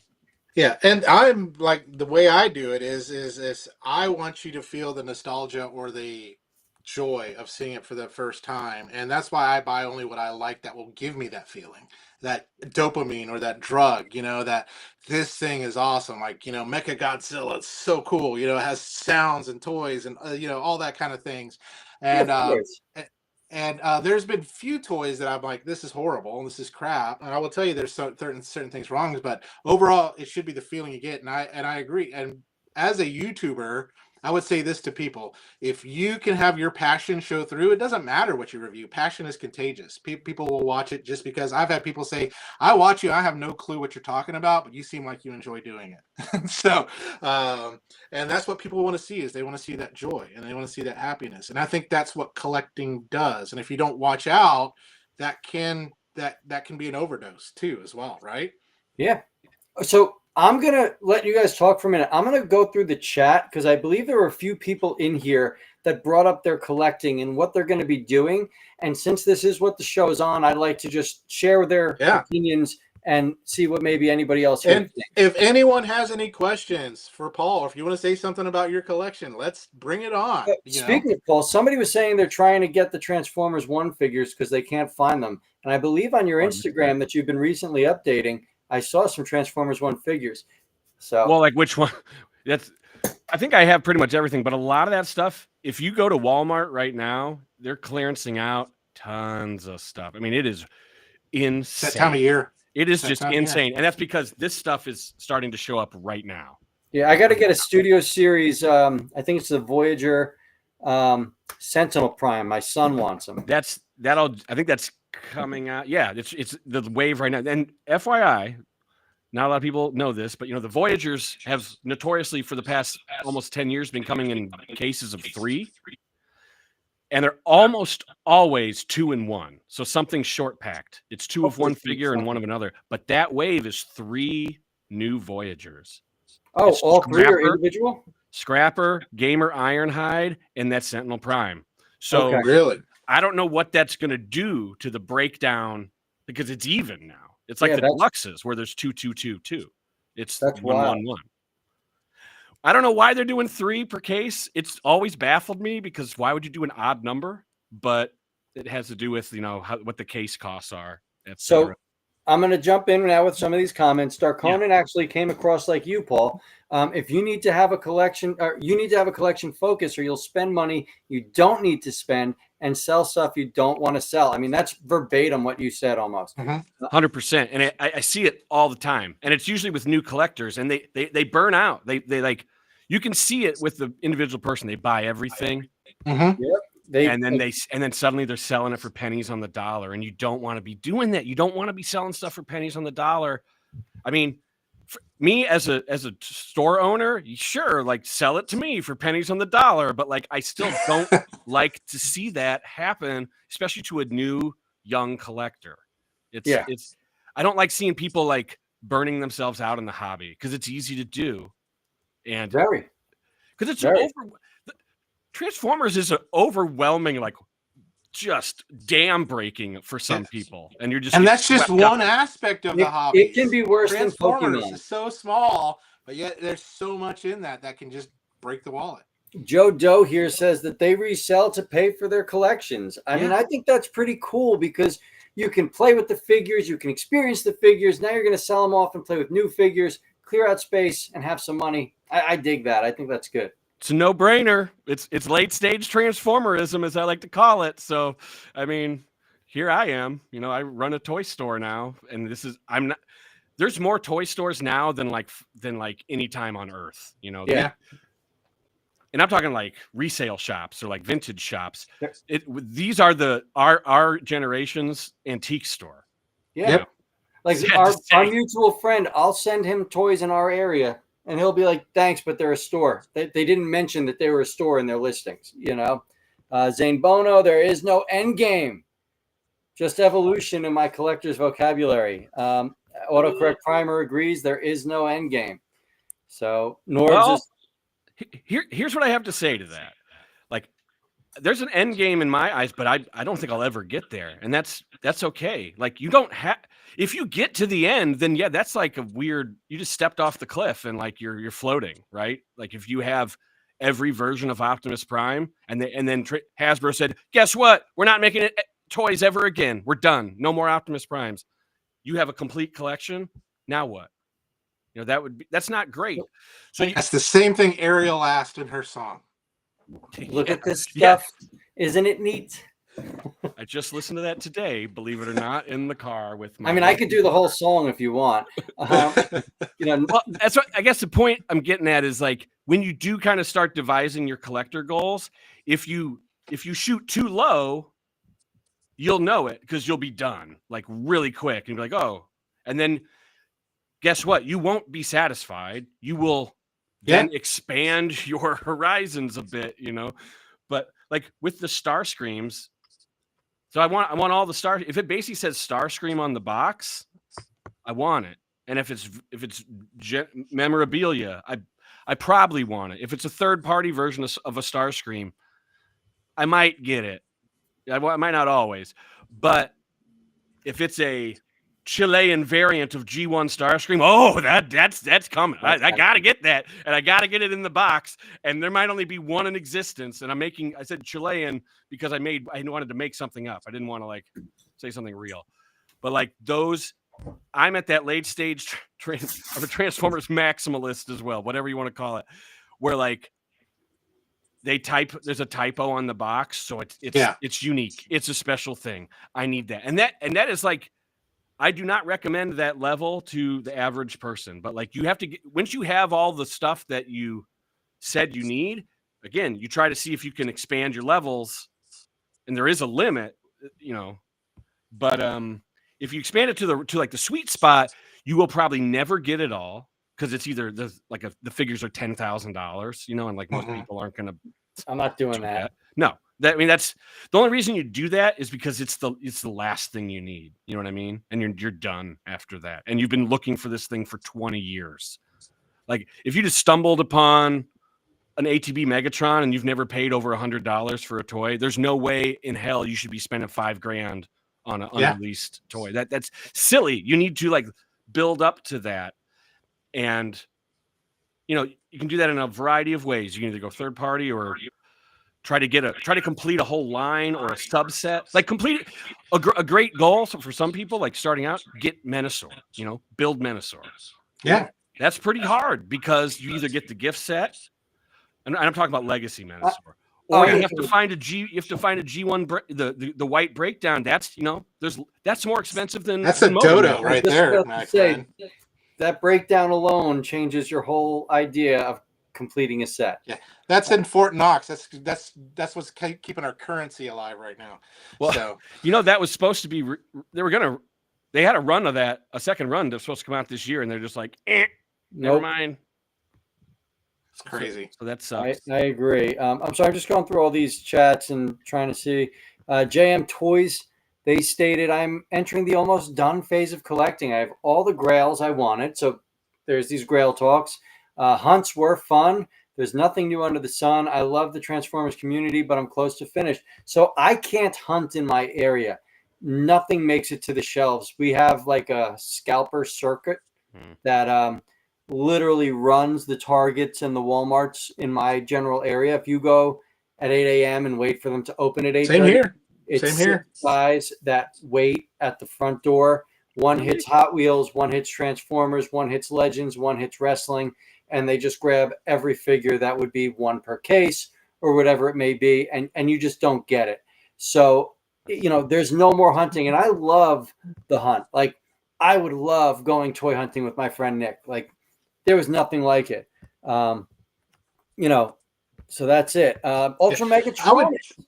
Sorry, But that one that you said right there, I would, and I think Paul would agree. I disagree. I don't think you'll be done. I don't think I'm hoping to live vicariously through my son. Like, I and then obviously the channel goes, but like, there's always going to be something. There will always be something. I get that, but we're at like, okay. The other thing that's hitting my collecting is we're in a very tough economy right now, right? I live in a very expensive state to live in. I've got a family of 5 that I support. Do I really want to go and drop $30 on a deluxe figure, and complete that whole lineup when I have a very good, valid representation of that character? It's these times. Nothing's coming down. Hasbro's saying the tariffs coming in from China, they're going to have to raise their prices again by 10%, I think it was. But aren't those figures made? I'm sorry. I just don't see wanting to go out and spend that kind of money. And I don't want to have to I'm just saying figures that I don't know what the quality is going to be like because I can't find them on the shelf. Your collecting will slow down, but you will never be done. I just don't think you would. No, because this guy in the top right corner is going to send me a picture of something really shiny, and I'm going to say, okay, So I wish you had that comment back up because there was something about it that I really wanted to touch on. It was which one was it? The one we're discussing. I think it was Darkonin no, it was the one that got his grails. Got his grails. There's nothing new coming out, and I'm like, yes, what? There's always something new coming out. A lot of people are like, oh, I have the best Optimus Prime ever. I mean, how many times have they said that? And then there's a new one. I said that in my 86 Studio Series Prime review. At Toy Fair 4 years ago, they said that the Earthrise Prime is the last Prime you're going to need to buy. It's the best. It's the most accurate. And what happens? Out comes 86 Prime. I mean, how many times has that happened with Optimus Prime himself? You guys around for, there's MP1. That was incredible. I was there for that. That was the coolest thing of all time when it happened. And then there was Classics Prime. And everyone's like, where's the trailer? And they made MP10 and everyone's like, oh my God, we're done. Never again. Then the third party Optimus has come out. Oh God, it's better than Hasbro. MP44 blows them all away. And MP44, the reason that's good is the trailer. I don't know if you guys have fucked around with. Sorry, trailer's amazing. The trailer is like the coolest thing about it, and no one ever talks about it. And all the re-releases don't have it. So. Yep. And then we got 86. Wait till Fans Toys Optimus Prime comes out. I'm carrying that one, so I believe in it. Thanks, I did find that quote, by the way, and that was JMJ Toys. There's nothing new under the sun. I just think that you're going to eat those words, like everyone does in the end. There's always something that I've heard people talk about restarting their G1 collection for the 3rd time. Like they've got it all, sold it, got it all again, sold it. Almost like, I did that twice with Gen 1. Because, I was in high school making money when eBay came around. And it was like, I can get every Transformer. Here we go. Boom, boom, boom, boom, boom, boom, boom. And I'm bringing in all this crap. And I had them, and then I'd sell them. And then it was like, oh, I have a Mitten Box Optimus Prime. I have a Mitten Box Ultra Magnus. It became too much. I'll never do that. I need the Gen 1 figures ever again. I've had my fun with them. That's it. But Missing Link doesn't here do comes it. Missing Link, baby. That is the coolest Transformer. That is going to be like the masterpiece. The masterpiece line's going to fall off. and Absolutely, the it missing link is. line is going to replace it. Yeah, And we I agree are with you. watching it happen in real time with the MPG change and like the lackluster releases coming out of it. And, you know, I hate to dog Takara like on that, but like they let the third party destroy their market, and now we're seeing the results of that. But the missing link toys are going to be that's what people want, and that's what they're going to want in the future. They're going to go back and be like, oh my God, you have missing link Optimus Prime. Wait till they do amazing. Megatron. Wait till they do Megatron. DO1, baby, it's coming. Don't worry. It's totally coming. Starscream is going to be amazing. You're going to have to get every variant of that when they do the toy deco, Soundwave, deco, Hot Rod. Deco. Yeah, I'll buy the Hot Rod and I'll buy the Rodimus Prime, but that doesn't mean that I have to have every character. No, but if you've ever been like, I just want the sealed G1 toys, because like there's a real big magnetic draw to that for a lot of dudes like us. Okay, yeah. Those are trophies at this point. I've had them, so I don't have that itch. But now you can start from the ground up. Thoroughly, and you can put a divider between whatever came before Missing Link and start fresh with that stuff. You're absolutely right. You're absolutely right. A lot of people are figuring that out a little slower than they wish they would when it happens, but there's going to be a flip, and that's what people are going to want. There's two comments I want to hit up real quick. Ultra Megatronus states the hardest thing about being a collector is having a spouse that's also a collector. Room to put stuff around goes very fast. I personally don't have that issue. My wife collects American Girl dolls. So she's got, I think, 26. She has every American Girl doll, like, period.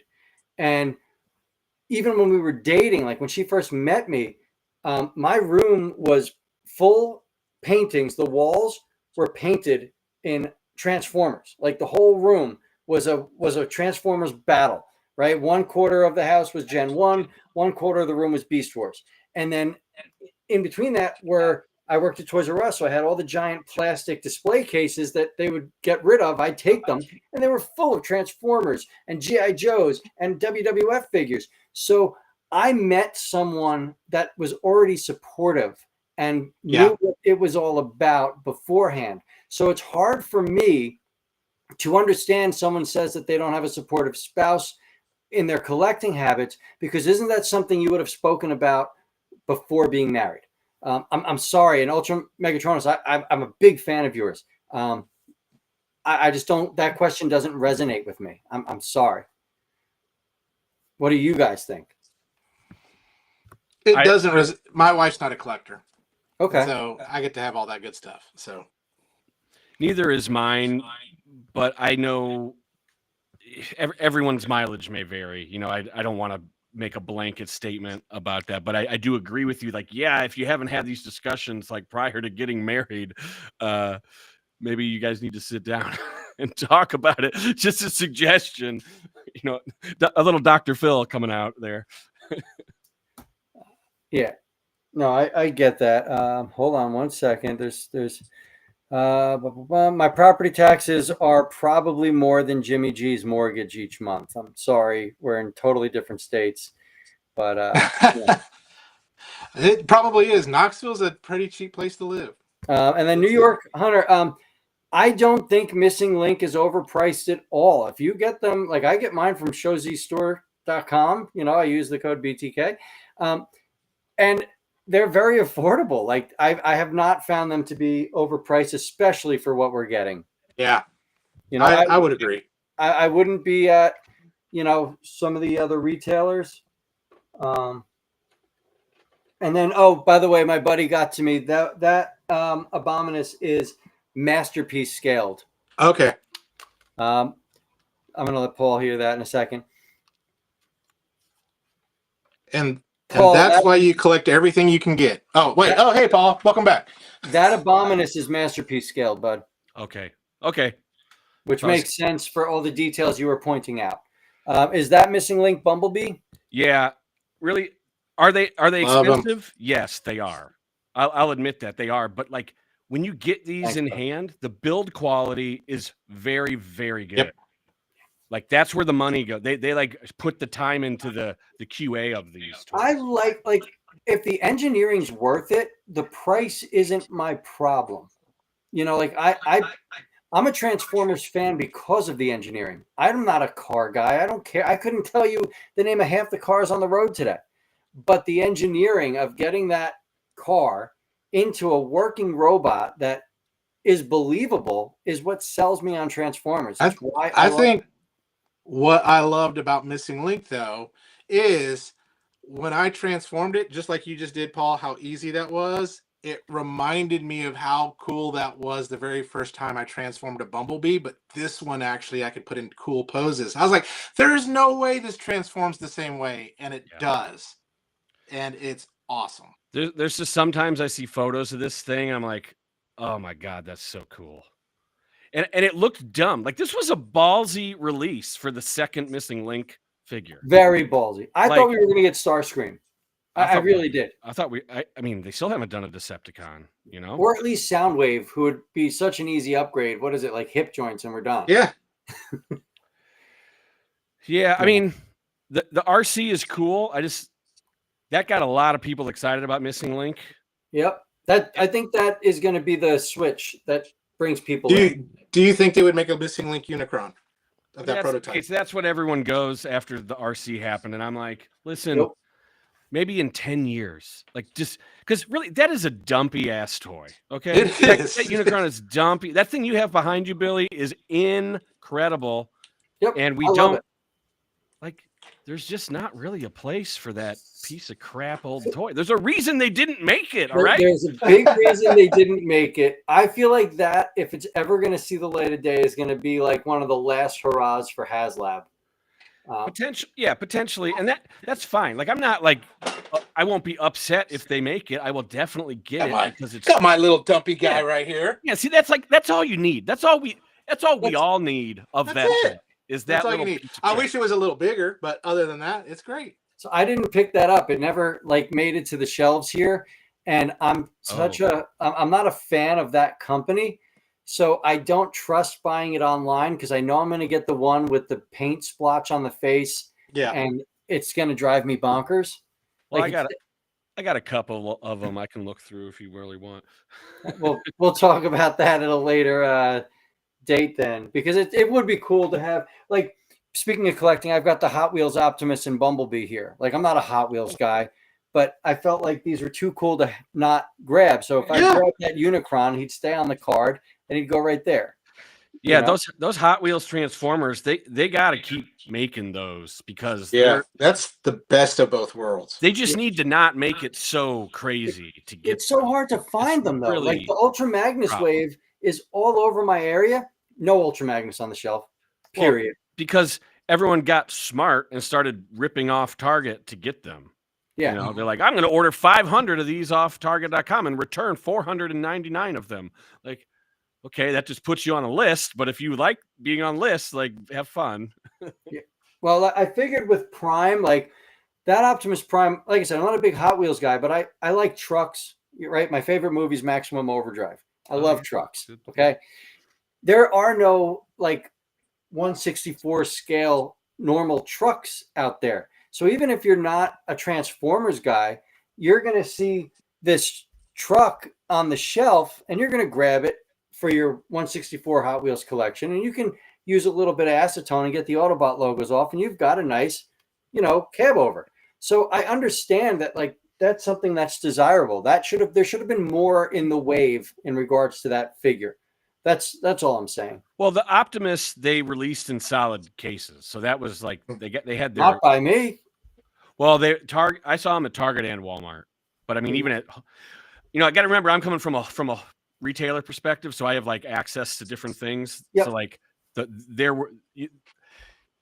think it was unusual, but they had just that one toy, that one Track Fleet Optimus you could buy in solid cases. Where like the Magnus, no, it's just the 1/6. One in every case of 6. My Targets and Walmarts, all they had was one Optimus and then the other trucks from the waves. Period. So I didn't even have that. Mine didn't even have that. Well, Target sold it Target received solids, and I'm pretty sure Walmart did too, because I saw a sheet of them on those Transformers 1 displays only one time, but I saw they were like hanging off the big PDQ at the Yeah. Walmarts. See, I wish, because I had to get mine off Amazon and they shipped it in a damn bubble mailer and it's Ah, all bent up, which is the worst. hate that. Big M says Hot Wheel guys are psychopaths. So They are. Yeah. when I worked at Toys R Us, man, we had the Hot Wheels guys that would literally cut open the pallets as we were pulling them out for the night crew and going So through rude. each individual car. And you're like, what are you doing, guy? It's just mind blowing. So I bought some cases of the regular Hot Wheels to get the Bumblebee because I knew it was going to be hard. And I'm like, well, let me just try this. Yeah. And man, I do not like that. Like I got like 6 Bumblebees out of 3 cases of Hot Wheels. I have like 450 Hot Wheels that are pretty, as far as I know, they're worth less than what I paid for them. So that'll be one table at TFCon is a full table of Hot Wheels. Just count Hot Wheels. Free. You just take the Free damn Hot thing. Wheel with every purchase. That's a good way to get rid of idea. those. So the only reason I found Bumblebee was Nick posted, I went to ShopRite today and the Bumblebee was on the shelf. So I said, fuck it. I'm going to my ShopRite because he lives in like a town over. So we have 2 different ShopRites. And lo and behold, I found the regular color Bumblebee, not the gold one. And I said, this is good enough. I'm fine. He found the gold variant. I found the Toon variant. I'm happy. We're good. Well, when I was in the UK for TF Nation this year, they were selling like a different card back one of that. Really? Like a shorty. Did you tell him that? Size. I didn't end up coming across one, or I don't know. Didn't have my game face on, but like I just remember being like, whoa, that's not the normal Bumblebee, But so there's lots of variants out there, packaging variants. Yeah, no, I get that. Yeah. And the new Optimus, the single Optimus without the trailer, completely different mold. Completely I different know mold than the other it's one. got Optimus's face molded underneath it. What did you guys collect before us? Coins, stamps, model trains, or dust? So before Transformers, I was into the Kenner Aliens line. I thought that was the coolest thing ever. Send in the Marines, like done. Then they brought in Predators, and it was over. So I feel like that's something that maybe when I'm done with Transformers, I might have to fill a Detolf with the Wave 1 of the Aliens Kenner figure. There you go. Mine's always been Transformers, but it's been my parents couldn't afford them, so it was those the old KOs, like the Transmisformers or whatever they were. I don't remember what they were, but it was like, here, this is that Dinobot you wanted. And I was like, it's green and it's hollow and it just like is horrible and it's not. Why does it look like a Harryhausen design? Like, well, and now that KO is somebody's holy grail. Right? Yes. Yeah, that is. It's like I remember having that. My parents couldn't afford anything, and that's what they got me. Prehistory robot. Yeah. Our dads in that generation before Gen X collecting. So my dad, God rest his soul, baseball cards and football. Right, my dad's passed, but his life was baseball. My dad was actually my dad was going to be a Yankee. He was training with Don Mattingly. Like he made it. He was on the team, and he blew his knee out and had to get reconstructive surgery and was cut from the Yankees. So his life was baseball. When he saw that his son was buying Aliens and Predator toys, it was, well, maybe you want to do theater like your uncle, you know. He was like, I love my dad. That boy ain't right. My dad was the greatest man on the planet. It was more humorous than bringing me down. But my dad was not a collector of any sort. Mine wasn't either, but I have a feeling if you were to talk to someone, baseball cards, that kind of stuff, probably. My father-in-law was a collector of Universal Monsters. So he had like all the vintage 60s Universal Monsters model kits. And he had a Beatles collection, like the White Album sealed, and just like, so those collectors back then, it was really what they were into. So it was records. It was, he had the Sgt. Pepper's outfits hanging on the walls. All these things were washed away in Hurricane Sandy, unfortunately. We were on 2nd Street in a beach town, and out they went, which is tragic in itself. But yeah, my father-in-law was a huge collector. And when he saw that I did it, it was like he loved it. And then he started finding like the McFarlane Universal Monsters and all these other things. My mom still buys you. Yeah, and my mother-in-law still buys me Transformers for every birthday and Christmas. Like, so, but no, my dad was the man. My father-in-law was amazing. That past generation. Here's autocorrect primer. My dad collected guns. That's the true definition of stay off my lawn. But that's that. Either way, I mean, I think that there is a future for everybody in collecting. And just like Paul said, Bayverse is right around the corner, my friend. Bayverse, which is great for me because I'm not into those designs, especially when they get to like the last night where they don't even look like, they could even turn into a vehicle. I just want a Mark Wahlberg figure. That's what I do. I'm a collector. Well, like those Age of Extinction transformations where they turn into like cubes, right? Yeah. Like that's the babies.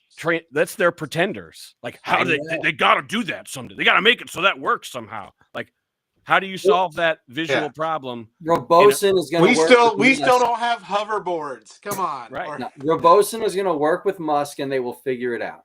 That's what's going to happen.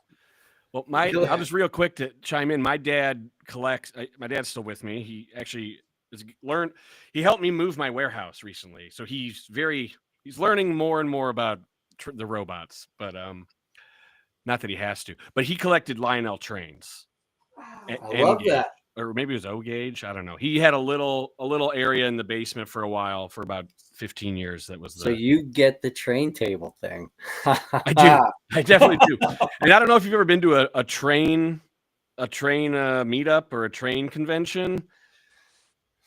It's, there's definitely an age difference, and like Transformers seems like it is continuing to widen that age range where like some fandoms are stuck in this end and it just keeps pushing out and it never refills. Like, the ammo is spent, and when the train guys die, the train thing dies. But with Transformers, we're still going, man. We still got a lot of room to grow. And that's why you should not poo-poo the kid shows or the kid toy lines. Oh, no. We just did a whole show on the upcoming toy line for the kids. I think that is Hasbro at its finest. Like they're Cyberverse, simple transformations. They're bringing back original designs. I think that's great. I would totally get the whole first and second wave for my son because I know he's going to love them. I think that is great, and I would never poo-poo on that. Period. Well, I'm not saying you guys, okay? When I'm saying these things, like I'm talking about the general percolated fan contention that I hear. But like, they got to keep taking shots, new shots at a new fandom. Something's going to hit. Yeah. I really think they need to drastically pivot for the younger crowd. I think we need a whole new generation of Transformers. We haven't had that with new characters. New designs, and that's where I applaud this new line. Like Mirage is a jet. A kid's gonna love a jet Mirage. I agree. I might go so far as to be like, fuck Mirage. Like, do we need Autobots and Decepticons? Do they need to be from Cybertron? Obviously, these are like the core principles of the brand. But when I'm talking about dramatically changing things, what if like the Transformers were made on Earth? Like invented. Like really change the script and maybe start pulling in some elements, Yeah. It's probably a really bad idea, but I guess I'd like to see something. It's a really fresh take. I personally want like a 1960s take.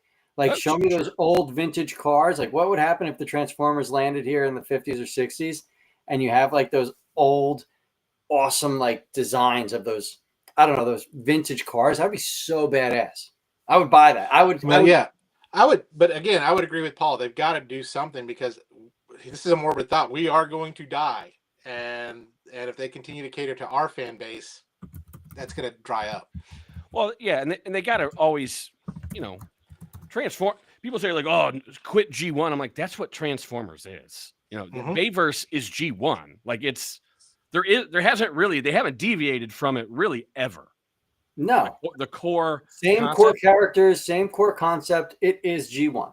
You're absolutely right. It's when it, you know, G1 as a era, I get, but like it's all just Transformers. That concept is the same. I mean, Bayverse #1 is literally, you know, young boy meets robot, young boy befriends robot, young boy helps robot defeat the bad guy robots. Like it's it. Yeah. You just described every Japanese robot show. Well, I didn't draw in like huge anime boobies either, though. Gal Gaigar, young boy meets robot, you know, all sorts of stuff. Ultra Megatronus, have a good night. We're going to be wrapping it up soon as well. We usually call it at 11. We're a little bit past, but this has been great dialogue. Yeah, it's been good. You know, the chat's been on fire. Yeah, Paul's lots of comments. This is great. Thank you. That's cool to see. And we may have to do a part 2 to this and see what happens. So that's if he wants to come back. He might be like, you know, F those guys. Well, I think we need to put some time in that, and then Jimmy, you need to kind of come back and be like, all right, we had that discussion. I changed nothing, or I actually made screw you guys. I'm bought more. Yeah, I don't know. It would be cool if something resonated and like positively, you know, for you or anyone else listening. You know, you don't have to listen to anything we said. It's just these are all just suggestions from. Yeah, and I think the overall arching theme is you've got to have rules. Yeah, you've got to put those on yourself. I was going to say, I think Paul really hit a lot of notes tonight in regards to setting your rules and boundaries. I do like the concept of character collecting. You know, if there's that one character that just speaks to you, you know, buy that. And if you're happy with the rest because you got something to fiddle with, then we're good. You know, like for me, I feel like Hasbro's never given us like a definitive Galvatron. Like Kingdom Galvatron and 86 Galvatron is a good figure, but there's just aspects of it that just don't feel right to me. You know, I would love a killer Galvatron. Their Kingdom Cyclonus minus the face sculpt is perfect. I love the Kingdom Cyclonus. Yeah, it'd be nice to get a masterpiece toy that they didn't need to license. I just don't know why they haven't. Are we talking Cliff Jumper here? What? Oh, yeah, maybe. My problem with Masterpiece, and I was going to bring this up earlier when you brought up the MPG or whatever the hell line that is. They stated they weren't going to change the scale, right? That's what they're doing. They're not changing the scale. Everything's going to be right. But there's already the leaks that they're doing a new Optimus Prime, right? So there's an Optimus Prime version 4 or 5 coming out. You know damn well he's going to be smaller and a whole new scale that the new figures are going to line up with. There's no possible way it's not, unless they surprise us and it's like Rid or Galaxy Force or something like that. But I highly doubt it. It's going to be Gen 1 Prime. They're going to. Well, I mean, that would be absolutely hilarious if they released Fire Convoy in MPG right after they do the HasLab. Yeah. That would just be like, what are you thinking? Oh boy, God only knows. But all right, it's 11:20. It's past my bedtime. Can I pimp one thing though? Pimp. Let's make him big. So for all you Megatron collectors listening, you won't have this one unless you go to DairyCon 2025, baby. I love that. I think that looks cool. Yeah. This is a custom. This is a Man, I wish I was going to DairyCon. I'd love Are you going to show us out of the box? Well, this is the prototype, so let's not get too crazy. But this is an exclusive. I haven't posted this anywhere. That looks awesome. You've seen that here first on the Forge, guys. Safety Megatron. I think that's great. That looks awesome. If a couple of those fall off a truck and happen to make it our way, you know, we won't say. If a couple of those fall off the truck, then there's none left to sell. So DairyCon is not the biggest convention in the world. It's just the greatest. Yeah, it's just the greatest. That's what I've been told. So, but yeah, Paul, I want to say you've been a fantastic guest. Absolutely. You guys, this has been a ton of fun for me. So you guys did great. Thanks for having me. And I loved it. Thanks for all John Walker, DairyCon. I'll be there on Saturday. So if you're going to be there, you got to go and you got to say hi to Paul. Well, there's only Yeah. Saturday, so that's good that you're coming Saturday. There's no, it's not a multi-day show, unless you're a dealer. There's a Friday, sort of. But Jonathan Walker, bring the Johnny Walker, and we'll have some good times. yeah. But yeah, so it's been an absolute pleasure. Hopefully, you'd want to come back again and maybe hit up round 2 of this.